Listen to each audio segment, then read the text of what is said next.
Good morning, good morning. Sa mapagpalang umaga naman po sa inyong lahat. Ito, narito naman po tayo sa Port of Batangas. Naghihintay na po tayo ng kargamento. Ito nakababa na aming rampa.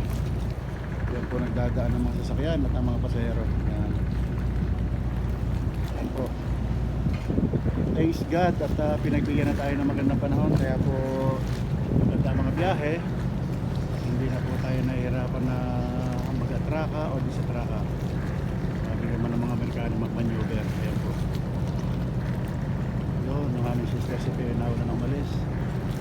Biyahe din po siyang Kalapan. Ayan po. Ang ating mga kasama sa hanap buhay, ang Montenegro. Ayan, at ang Tugo, para naman sa kabilang gilid. Ayan po. Ang ating world class terminal, ang Batangas Port. Asian Terminal Incorporated. Po.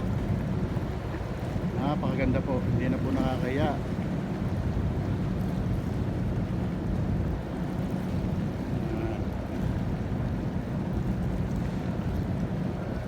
Ayos po mamasyal sa Kabisayaan. Dito po kadada sa Batangas Port. Kaya ayan po.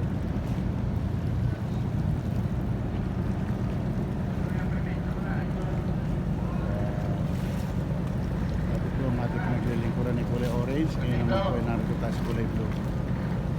Ayan. Ito ang ating pinagsisilbihan ngayon, ang Starlight Group.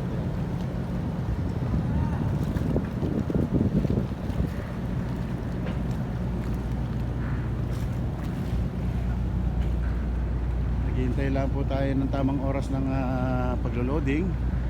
Diyan po ang ating mga pangarga papunta ng Kalapan, Mindoro.